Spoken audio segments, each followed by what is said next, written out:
Hi students, कैसे हो सब। देखिए, आज अपने बात करेंगे क्लास प्लस टू का सिंथेसिस का जो टॉपिक है उसके प्रैक्टिस क्वेश्चंस की बात करेंगे। आपने सभी ने देखा होगा मॉडल पेपर में क्वेश्चंस किस तरह के आएंगे।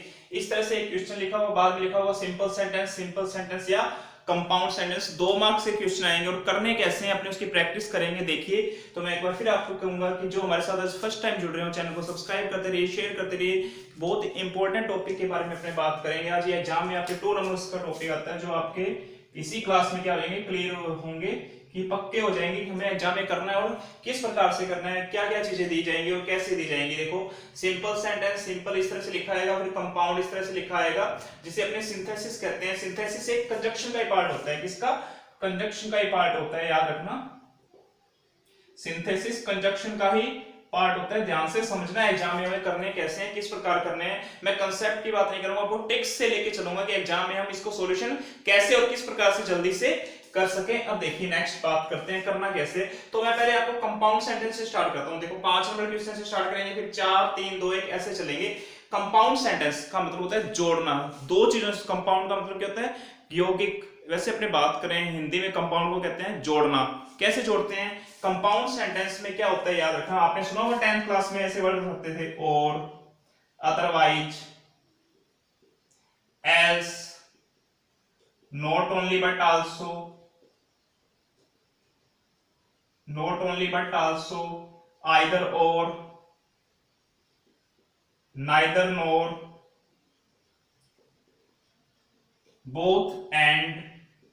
इस तरह के शब्दों के बारे में आपने सुना था। देखो, और, otherwise, else, not only but also, not only but also, इस तरह से ग्रुप, ये देखो पेयर बनता है। नॉट ओनली बट आल्सो का एक पेयर होता है। आइदर और का क्या होता है? एक पेयर होता है। उसी तरह से नाइदर नोर का भी क्या होता है? एक पेयर होता है। बोथ एंड का भी क्या होता है? एक पेयर होता है। इसके अलावा जैसे एज वेल एज, इससे इन सभी से अपने क्या कर सकते हैं? कंपाउंड सेंटेंस बना सकते हैं। कैसे बनाएंगे, किस प्रकार बनेगा, स्टेप बाय स्टेप समझिए। देखो, एक क्वेश्चन दिया आपको एग्जाम में, जैसे work hard you will fail, work hard full stop you will, फिर आपको दे दिया कंपाउंड सेंटेंस से जोड़ना है। तो आपको बता दूं मैं कैसे करना है। अब सबसे पहले देखो, यहाँ पर सब्जेक्ट आपको 2 चीजें देखनी है। सब्जेक्ट सेम होना चाहिए और या सब्जेक्ट सेम नहीं है। देखो, इस सेंटेंस में आपको कुछ मिल रहा है ऐसा कि इस सेंटेंस में देखो 2 कंडीशन देखना। फर्स्ट कंडीशन क्या देखना? कंपाउंड सेंटेंस जब बनाना हो, जब आपको कंपाउंड सेंटेंस बनाना तो आप 2 चीजें देखना। फर्स्ट देखना, सब्जेक्ट सेम होना चाहिए।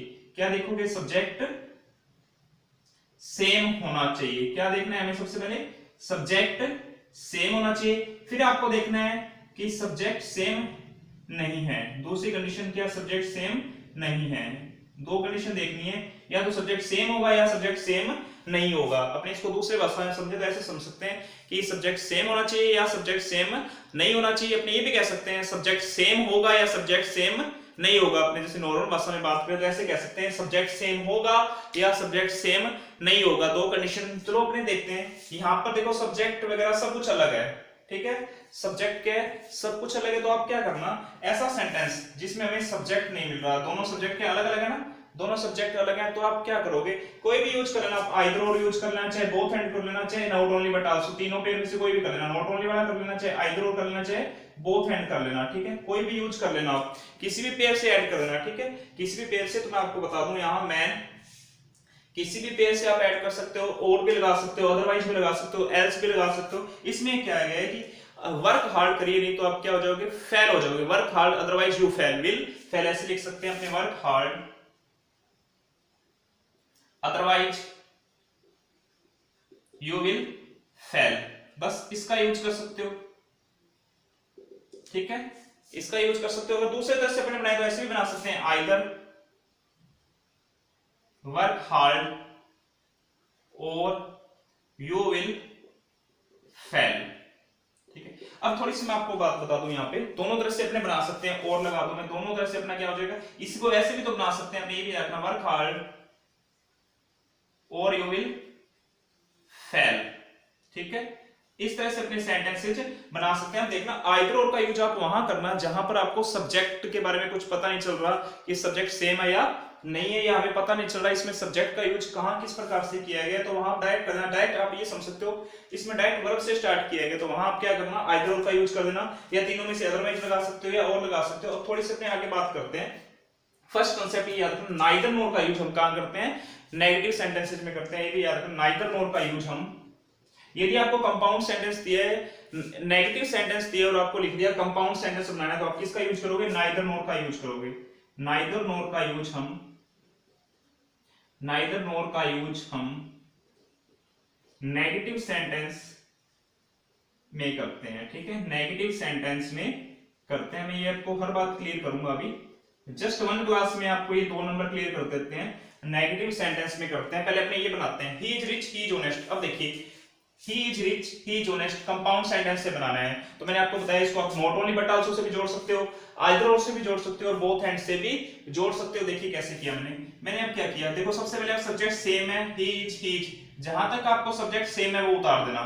जब सब्जेक्ट सेम हो तो जहां पर आपको सेम चीज दिखाई दे रही है वो उतार देना। तो मैं ही इज सेम लिख देता हूं, लिख दिया मैंने, ही इज, दोनों में से एक ले लो, ठीक है। अब इसके आप नॉट ओनली से जोड़ना चाहते हो, ऐसे लिख दो, he is not only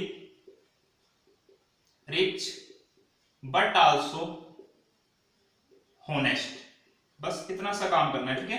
pair group में आप ऐड कर देना और आंसर्स लिख देना। अगर आप इसको ऐसे बनाते हैं, ही इज लिख दिया, फिर यहां पे ऐसे लिखते बोथ रिच एंड होनेस्ट, तो भी आपका क्या होता है, बिल्कुल सही हो जाता। हमें उन्होंने ये नहीं कहा कि नॉट ओनली बट आल्सो लगाओ, आइदर और लगाओ या बोथ एंड लगाओ, हमें उन्होंने सिर्फ इतना बताया कंपाउंड सेंटेंस से जोड़ना है। तो आप तीनों में से किसी का भी यूज करके इसका आंसर दे सकते हो। अगर मैं इसको ऐसे बनाऊं, ही इज नॉट ओनली हो गया, बोथ हो गया अपना, फिर क्या रहेगा, आइदर और, ही इज आइदर रिच और होनेस्ट, ठीक है। इस तरह से आप क्या कर सकते हो, सेंटेंस को कंप्लीट कर सकते हो, ठीक है। तीनों प्रकार से, देखो फर्स्ट प्रकार से ऐसे भी बना सकते हो, इस प्रकार से भी बना सकते हो, इस प्रकार से। इसका यूज कब करना है, जब हमारा सब्जेक्ट क्या हो, सेम हो। अब बात करते हैं सब्जेक्ट सेम ना हो, कंपाउंड सेंटेंस दे दिया आपको, जब सब्जेक्ट क्या हो, सेम ना हो, तो उसकी बात करते हैं। मैं एक एग्जांपल लिख रहा हूं, मैंने लिखा, चलो इसको अपने बाद में लिखते हैं, पहले ये करते हैं, मैं इसको इरेज करके फिर बताऊंगा आपको। अपने बात करेंगे सिंपल सेंटेंस की, ठीक है। सिंपल सेंटेंस में चलते हैं एक बार, ठीक है।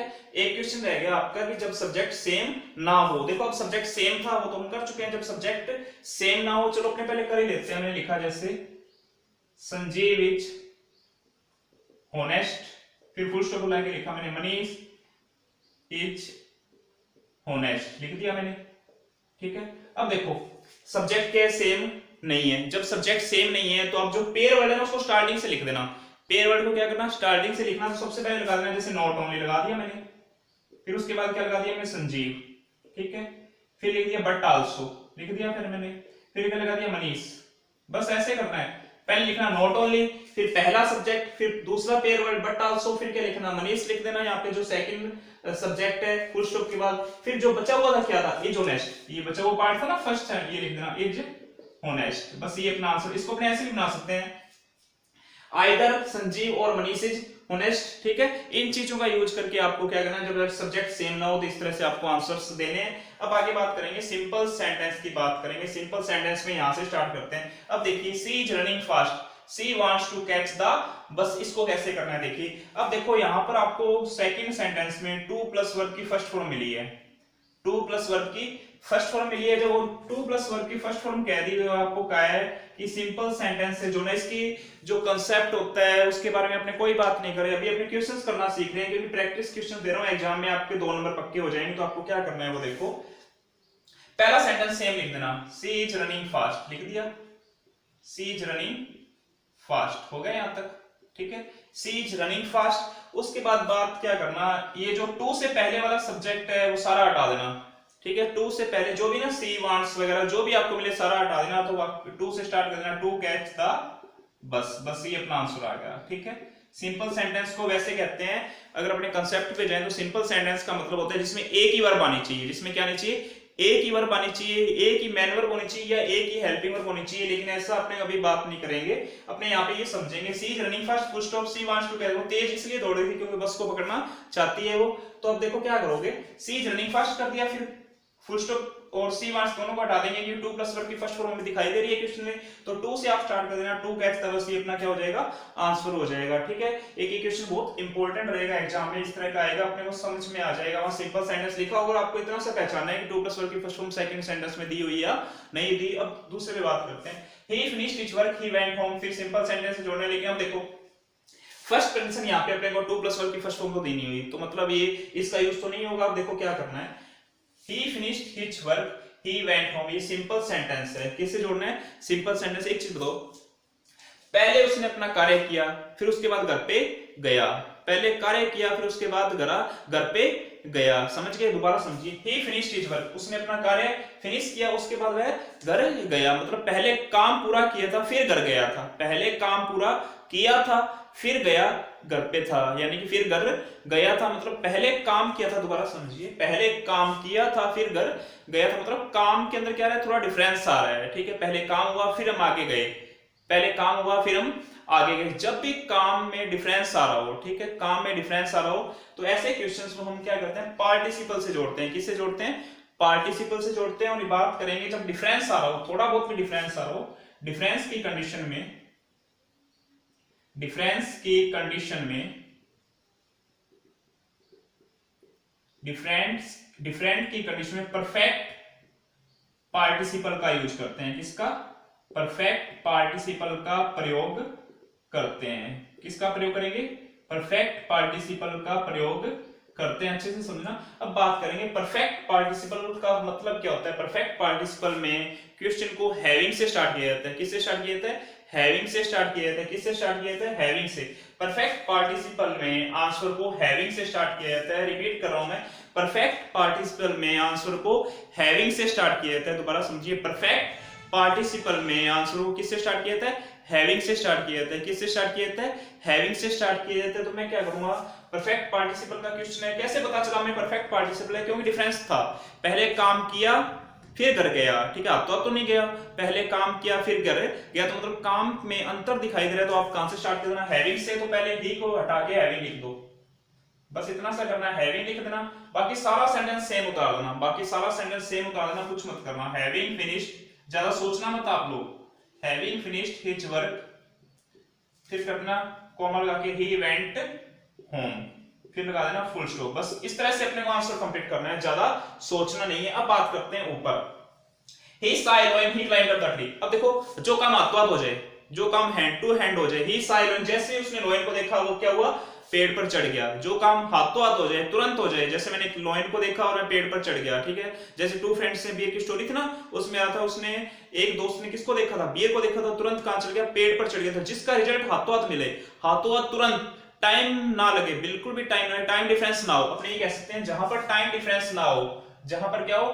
टाइम डिफरेंस ना हो, जहां पर टाइम डिफरेंस ना हो, वहां पर भी हम करेंगे पार्टिसिपल का यूज करेंगे। ठीक है, टाइम डिफरेंस ना हो, वहां पर सिंपल सेंटेंस बनाने के लिए, देखो वहां पर सिंपल सेंटेंस बनाने के लिए प्रेजेंट पार्टिसिपल का यूज करते हैं। किसका यूज करते हैं? प्रेजेंट पार्टिसिपल का प्रयोग करते हैं। इस चीज को याद रखना, प्रेजेंट पार्टिसिपल का प्रयोग करते हैं। ओके, प्रेजेंट पार्टिसिपल का प्रयोग करते हैं। इस चीज को अच्छे से समझना। वहां पर हम किसका प्रयोग करेंगे? प्रेजेंट पार्टिसिपल का प्रयोग करते हैं। मैंने एग्जांपल लिया। प्रेजेंट पार्टिसिपल का मतलब क्या होता है? वर्ब की फर्स्ट फॉर्म के साथ आईएनजी लग जाती है। प्रेजेंट पार्टिसिपल का मींस होता है वर्ब की फर्स्ट फॉर्म के साथ क्या लगाना होता है? आईएनजी लगाना होता है। दोबारा समझिए, प्रेजेंट पार्टिसिपल में, प्रेजेंट पार्टिसिपल में वर्ब की फर्स्ट फॉर्म के साथ आईएनजी देखो कैसे लगाएंगे। यहां पे इसको हटा देना, हटा देना। ठीक है, ये तो समझ जाओगे ना आपकी रिजल्ट हाथों हाथ मिला, टाइम का डिफरेंस नहीं है, जो काम देखा और हाथों हाथ कर दिया, जो काम हम हुआ वो हाथों हाथ हो चुका है। ठीक है, देखो उसने लोयन को देखा और चढ़ गया, कहां पे? पेड़ पे। हाथों हाथ रिजल्ट मिल रहा है, वहां किसका यूज करेंगे?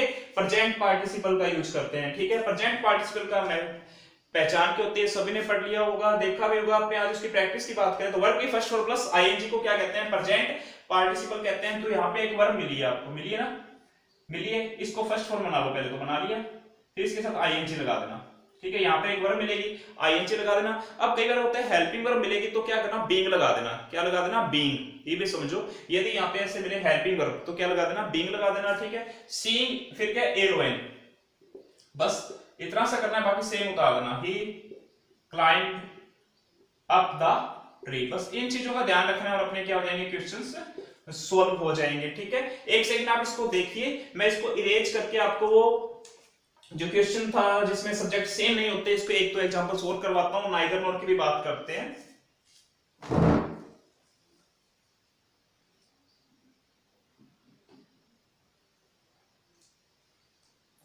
चलिए मैं इसको इरेज कर रहा हूं एक बार। यहां पर अपने बात करेंगे जिसमें क्या हो? सब्जेक्ट क्या हो? सेम नहीं होता। तो देखो कैसे करते हैं, अपने ध्यान से देखिए। मैंने एग्जांपल लिया यहाँ पे, स्टार लगा के लिख रहा हूँ। ही, पहले नाइदर नोट की बात करते हैं। He does not play cricket, ठीक है। फिर मैं लिख रहा हूँ he does not play football, लिखा मैंने। अब आपको कह दिया हमने कंपाउंड सेंटेंस बनाइए। क्या कहा आपको? कंपाउंड सेंटेंस बना लिए। तो आपको पता चल जाना चाहिए जब भी नेगेटिव सेंटेंस दिया है तो कंपाउंड सेंटेंस, जब भी नेगेटिव नोट वर्ड आ रहा हो, जब भी क्या आ रहा हो अपने पास नोट वर्ड आ रहा हो, जब भी हमारे पास क्या आ रहा हो नोट वर्ड आ रहा हो, तो कंपाउंड सेंटेंस हमेशा किसका बनता है? नाइदर नोर का बनता है। ये आपको अच्छे से क्लियर होना चाहिए। किससे बनता है? नाइदर नोर से बनता है। याद रखना किससे बनता है? नाइदर नोर से बनता है। तो नाइदर नोर की कंडीशन में देखो हम क्या करते हैं, किस प्रकार करते हैं। सबसे पहले देखिए डू नॉट, डज नॉट और डी नॉट तीन शब्द मिलेंगे, ये सब हटा देना, ठीक है। देखो लिखता हूं मैं, do not, does not, did not, इनको हटा दिया जाता है, ठीक है। इन सबको हटा देना, ठीक है। इन सबको क्या करना, वहां से हटा देना, ओके। हटा दोगे सभी। अब बात करते हैं जहां तक सेम है वो बात करेंगे। सबसे पहले ही, दोनों में ही लिख दो। देखो सब्जेक्ट सेम है ना, तो सेम वाली चीजें पहले लिखनी है। अब सब्जेक्ट सेम नहीं है तो क्या करना है, पेयर वर्ड पहले लगाने हैं। बस अंतर इतना सही है और कोई अंतर नहीं है। और जो सेम है वो लास्ट में आ जाएगा। जब सब्जेक्ट सेम ना हो तो पेयर वर्ड पहले लगा देना।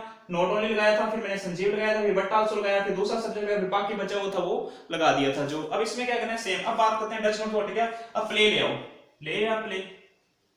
अब थोड़ा सा याद रखना, अगर डू नॉट होता तो वर्ब की फर्स्ट फॉर्म अकेली आ जाती है, सभी को पता है। अब वैसे भी पता है ही सिंगुलर सब्जेक्ट है तो वर्ब भी क्या आएगी, सिंगुलर आएगी। डज नॉट है तो इसकी कंडीशन में प्ले के साथ क्या लगाना पड़ेगा, एस लगाना पड़ेगा। डिड नॉट होता तो क्या हो जाती, प्ले के साथ ईडी लगा देते, मतलब वर्ब की सेकंड फॉर्म हो जाती। तो ही प्लेज, फिर क्या लगाते, नाइदर, फिर क्या करोगे, नाइदर लगा देना, फिर क्रिकेट लगा देना, ठीक है। फिर क्या करना, नोर लगा देना, फिर क्या करना, फुटबॉल लगा देना। तो अपना क्या हो जाएगा, ऐसे आंसर हो जाएगा, ठीक है। इस प्रकार करना है। इसी तरह से इसमें भी सब्जेक्ट यदि सेम ना होता, चलो इसको लिखो, फिर सब्जेक्ट सेम ना हो उसका अपने क्वेश्चन करते हैं। देख लिया सभी ने इसको अच्छी तरह से। मैं इसको फिर इरेज कर रहा हूं, यहां पर मैं अपने सब्जेक्ट सेम नहीं है तो उसकी बात करेंगे। इसको अच्छे से देख लो एक बार वापस, ठीक है। वीडियो को वापस रिपीट करके देखना, अच्छे से क्लियर हो जाएगा। एक बार फिर रिपीट कर देता हूं, he does not play cricket, he does not play football, मतलब सब्जेक्ट सेम है। अब जब सब्जेक्ट सेम नहीं होगा तो उसका एक क्वेश्चन करते हैं अपने। देखो यही कर रहा हूं मैंने लिखा question, Sanjeev did not play chess, ठीक है। फिर मैं लिख रहा हूं Amit did not play chess. अब देखो दोनों में अंतर है या नहीं है। एक जो लास्ट क्वेश्चन अभी किया था ही डज नॉट प्ले वाला, और इसमें क्या है, अंतर है या नहीं, बिल्कुल अंतर है। क्या अंतर है कि सब्जेक्ट क्या दोनों अलग अलग है, सब्जेक्ट क्या दोनों अलग है। और साथ में अपने को डिड नॉट भी दे दिया, साथ में क्या दे दिया, डिड नॉट भी दे दिया। जब सब्जेक्ट अलग हो तो उस कंडीशन में क्या करते हैं, जो पेयर वर्ड है जोड़ना किससे, कंपाउंड सेंटेंस से। ऐसे क्वेश्चन मिलेगा आपको, ऐसे क्वेश्चन मिलेगा। सिंपल सेंटेंस पे तो आपको कोई डाउट होना भी नहीं चाहिए, इस तरह से आराम से कर लोगे। अपने कंपाउंड सेंटेंस कर रहे हैं, ठीक है। देखो कैसे करोगे आप, जब सब्जेक्ट सेम नहीं है तो पेयर वर्ड पहले लगा देना, मतलब नाइदर पहले लगा देना, ठीक है। अगर आइदर वाला क्वेश्चन आए, देखो यहाँ पे तो आइदर और not only but also both and लग ही नहीं सकता क्योंकि नेगेटिव सेंटेंस है। यदि आपको दूसरा सेंटेंस मिल जाए डिड नॉट ना होता, ऐसे होता Sanjeev play chess, Amit play chess, तो अपने क्या करते, आइदर लगाते पहले या नॉट ओनली पहले लगा देते। उस तरह से यूज करके अपने क्या करते थे, क्वेश्चन को सोल्व कर देते, जिसका एग्जांपल मैंने वहां आपको करवा दिया। मैं थोड़ा यहाँ क्लियर कर रहा हूँ। नाइदर संजीव, पहला सब्जेक्ट लिख देना आप, ठीक है। लिख दोगे, पहले क्या लगाना, पेयर वर्ड लगा देना पहला, फिर क्या लेना, पहला सब्जेक्ट लगा देना, लगा दोगे, फिर उसके बाद नॉर लगा दो, ठीक है। फिर दूसरा सब्जेक्ट ले आओ अमित। यहां तक कोई डाउट क्लियर हो गया? यहां तक क्या करिए, क्या किया मैंने, पहले पहला पेयर वर्ड लगाया कंपाउंड सेंटेंस बनाने के लिए, फिर पहला सब्जेक्ट, फिर नॉर लगाया, फिर क्या किया, दूसरा सब्जेक्ट ले आया मैं, ओके। ट्रिक्स समझते रहिए और इसी तरह से यूज करके आप कराना। एक दो बार वीडियोस देख लेना, आपको अच्छे से क्लियर हो जाएगा। दो चार एग्जांपल्स आपके पास होंगे, कर लेना। फिर भी कोई डाउट हो तो मुझे कमेंट करना, मैं उसको क्लियर करूंगा आपको। नाइदर संजीव नॉर अमित, फिर क्या लगा दो आप, जो अपने पास बचा है प्ले चेस, दोनों जगह तो प्ले का एक बार प्ले लगाओ, लगा दिया मैंने, ठीक है। फिर क्या लगा दोगे, चेस। अब बताओ क्या करेंगे यहाँ, क्या करेंगे आप बताओ, ठीक है। डिड नॉट था, वर्ब की सेकंड फॉर्म में तो क्या आ जाएगा, यहाँ पे प्लेड आ जाएगा, क्या आ जाएगा, प्लेड आ जाएगा। बस इस तरह से यूज करके हमें क्या करना है, वर्ब का यूज करना है। वर्ब की वो होता है यहाँ पे डच नॉट होता तो ऐसे लगाते हैं, वर्ब की डू नॉट होता तो क्या करते हैं, प्ले का प्ले रहता है। बस यही अपने को यूज करना है। Neither Sanjeev nor Amit played chess. इस तरह से अपने को क्वेश्चंस सॉल्व करने हैं कंपाउंड सेंटेंस के अंदर। तो इसको अच्छे से वीडियो को देखना, मुझे उम्मीद है कि आज वाले वीडियो से आपके 2 नंबर बिल्कुल अच्छे से क्लियर हो जाएंगे। बहुत इंपॉर्टेंट क्वेश्चंस मैंने आपको करवाए हैं, फिर भी कोई डाउट है तो अपने आगे देखते रहेंगे। चलिए अब मैं आपसे रिक्वेस्ट करूंगा जो भी आपके फ्रेंड्स हैं प्लस 2 के अंदर, तो उनको जितना शेयर हो सके उतना शेयर करिए और चैनल को सब्सक्राइब भी करते रहिए, तो आपको मोस्ट क्वेश्चंस भी मिलते रहे। थैंक यू वेरी मच, मिलते हैं नेक्स्ट टॉपिक के साथ।